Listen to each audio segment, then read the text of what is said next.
most guys are just in their head. They're over analyzing the situation. They see a beautiful woman and then they're thinking, well, what if this happens? What if that happens? What if she laughs at me? What if everybody around me hears? What if I feel like crap afterwards? And they think of all these negative worst case scenarios and they talk themselves out of it instead of talking themselves into it and saying, well, what if she's the one? What if I build a lot more confidence because I actually have the balls to go talk to her? Maybe that's all I get out of it. Or maybe she becomes my loving and loyal, amazing girlfriend. Like, you don't know, right? Until you go over there and find out.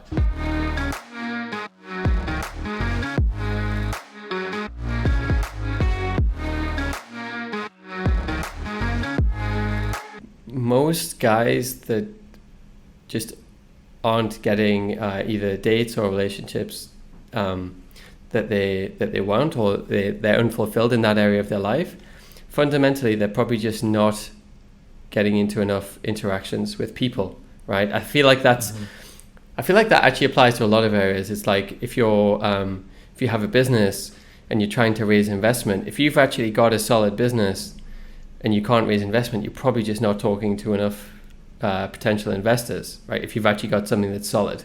And I guess the same applies on the dating market. If you're a solid guy and you don't have enough going on, you're probably just not getting into enough interactions, right? Same with sales, right? You got a solid product, whatever, you're probably just not reaching enough people and having enough conversations. So I think this applies to a lot of life.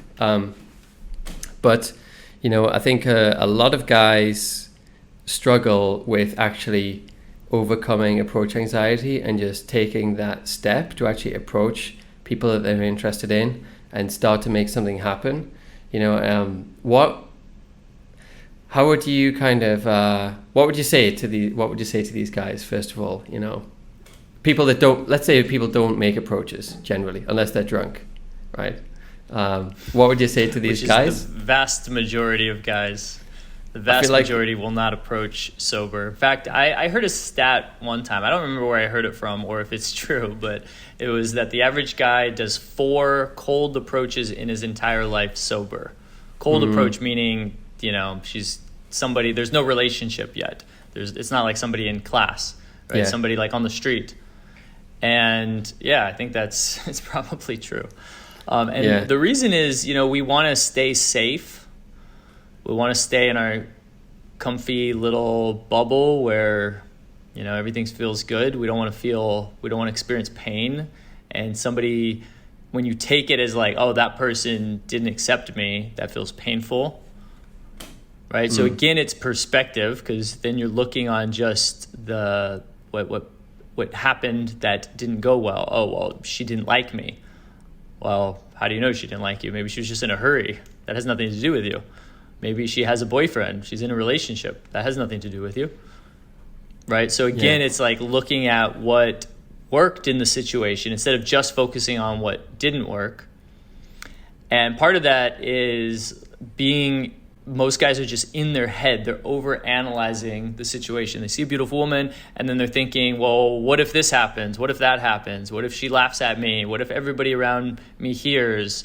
What if I feel like crap afterwards? And they think of all these negative worst case scenarios and they talk themselves out of it instead of talking themselves into it and saying, well, what if she's the one? What if I build a lot more confidence because I actually have the balls to go talk to her? Maybe that's all I get out of it. Or maybe she becomes my loving and loyal, amazing girlfriend. Like, you don't know, right? Until you go over there and find out.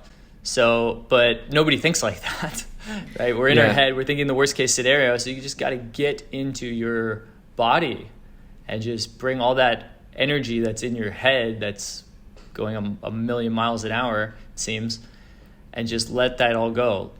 Let go of all the fear, the insecurities, the what ifs, and just drop into your body. And then you're a lot more grounded. You're more present. And then it doesn't seem so hard to go talk to her. It's like, oh, there's a cute girl. I'm attracted to her. Let's go talk to her.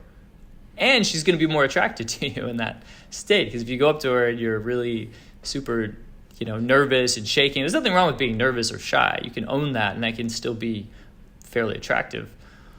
But when you're, super ungrounded and you're in your head and you can't even really make good eye contact, it's going to come off as super awkward. It's going to make her feel uncomfortable, and then she's not going to be attracted. And then it becomes kind of a self-fulfilling prophecy. Then it's like, well, see, I shouldn't have done it anyway. She just rejected me. And that's what we help guys with, overcome not only the fear, but also be internally, like you said, right? If you're making sales calls and if you know you have a good product, then sometimes it's just you need to go out there and make more sales calls. It's the same thing, but you got to have that good product. So you yourself have to be internally validated. Doesn't mean you have to be a good product in the sense that you need lots of money and super tall and amazing looks and all that, but you need to be a good product in the sense that you're not exuding all this shame and insecurities and, stuff that repels people.